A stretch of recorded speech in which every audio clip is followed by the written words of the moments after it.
अस्सलामुअलैकुम वरहमतुल्लाहि वबरकातुहू। मैं अमीर बाशा टीजीटी GHPOBS मल्लूर तलखा बैडगी ज़िला हावेरी। पिछली क्लास में हमने 6वीं जमात के साइंस का तीसरा सबक रेशों से कपड़ों तक का हिस्सा अव्वल मुकम्मल किया था, जिसमें हमने मालूमात हासिल की थी कि रेशों की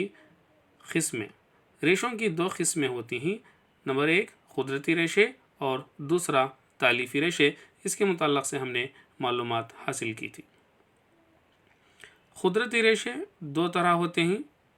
नंबर 1 नबाताती रेशे, जिसकी मिसाल कपास और जूट की दी जा सकती है। दूसरा हैवानी रेशे, जिसकी मिसाल ऊन और रेशम की है। आइए आज हम कपास के धागों की किताई स्पिनिंग कॉटन यार्न के मुताल्लिक़ से मालूमात हासिल करें। रेशों से धागे को बनाने का अमल किताई कहलाता है, स्पिनिंग कहलाता है। इस अमल में क्या होता है? इस अमल में रुई के गोले से रेशों को खींचते हैं और ऐंठते जाते हैं। इससे रेशे एक दूसरे के साथ मिलकर धागे की तश्कील करते हैं। रेशों से धागा बनाने का अमल किताई कहलाता है। इसके लिए हाथ की तकली हैंड स्पिंडल का इस्तेमाल करते हैं। किताई के लिए इस्तेमाल किया जाने वाला एक सादा आला है जो हाथ की मदद से चलाया जाता है। तस्वीर को देखें जिसके अंदर बताया जा रहा है। किताई के लिए हाथ से चलाया जाने वाला एक और आला भी है जिसे चरखा कहते हैं। आप तमाम बखूबी जानते होंगे चरखा किसे कहते हैं।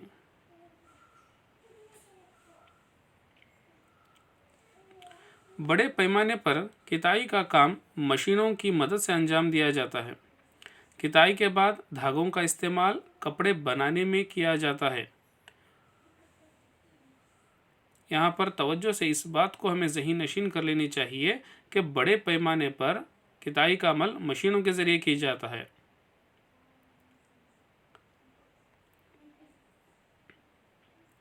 तस्वीर के अंदर मुशाहिदा कीजिए कि मशीनों से किस तरीक़े से किताई का अमल हो रहा है।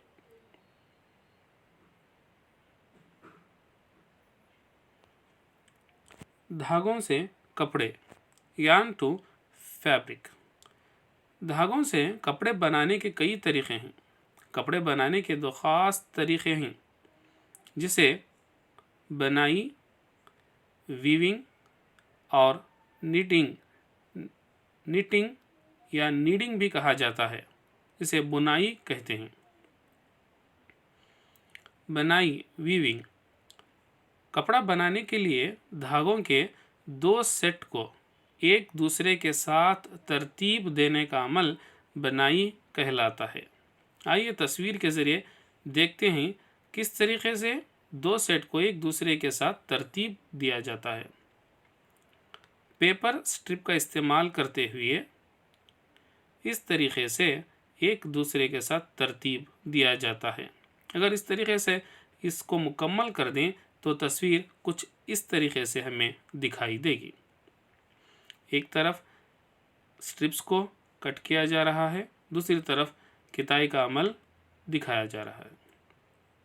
मुकम्मल होने के बाद कुछ इस तरीक़े से हमें दिखाई देता है।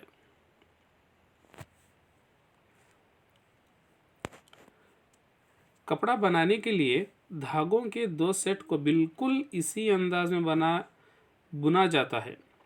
धागे पट्टियों के मुकाबले बहुत बारीक होते हैं, इसलिए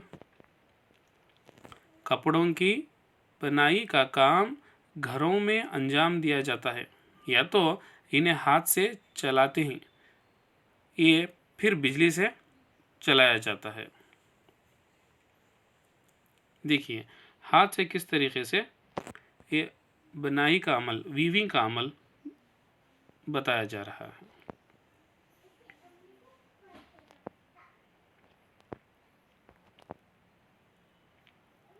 इसी तरीक़े से बिजली का इस्तेमाल करके बड़े मशीनों के बड़े पैमाने पर वीविंग का अमल किया जाता है। बुनाई नीडिंग, ये धागों से कपड़े बनाने का दूसरा तरीका निटिंग या नीडिंग बुनाई कहा जाता है। बुनाई के अमल में कपड़े का एक टुकड़ा बनाने के लिए सिर्फ एक धागा इस्तेमाल में लाया जाता है। हमने देखा कि वीविंग में 2 धागों का इस्तेमाल होता है, यहाँ पर सिर्फ एक धागे का इस्तेमाल किया जाता है। वीविंग में 2 या 2 से ज़्यादा धागों का भी इस्तेमाल कर सकते हैं। जैसा आप स्वेटर बनाते हुए देखा होगा, तस्वीर को देखें, इस तरीके से बुना जाता है।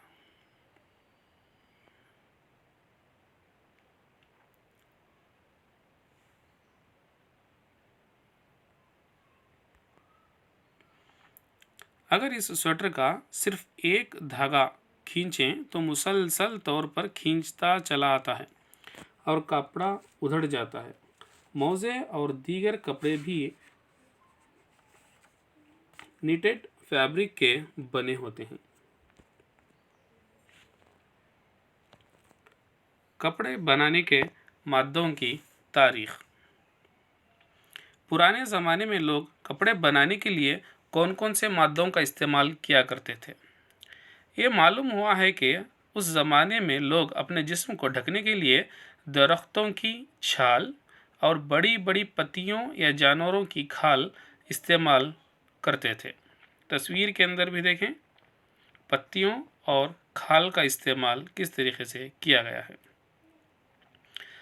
क़दीम हिंदुस्तानी लोग गंगा के नज़दीकी इलाक़ों में पैदा होने वाली कपास से बने हुए कपड़े पहनते थे। उन दिनों सिलाई के बारे में किसी को इल्म नहीं था। लोग कपड़ों को अपने जिस्म के मुख्तलिफ हिस्सों पर लपेट लेते थे। कपड़ों को लपेटने के मुख्तलिफ तरीक़े इस्तेमाल में लाए जाते थे। सिलाई करने वाली सुई की ईजाद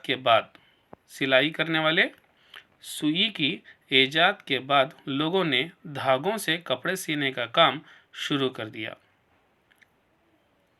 लेकिन साड़ी, धोती, तहबंद और पगड़ी का इस्तेमाल आज भी बग़ैर सिले हुए कपड़े के तौर पर किया जाता है। जिस तरह से हमारे मुल्क में मुख्तलिफ़ अक़साम की ग़िज़ाएँ इस्तेमाल की जाती हैं, इसी तरह कपड़ों की भी बहुत ज़्यादा क़िस्में मौजूद हैं। तो इस तरीके से हमने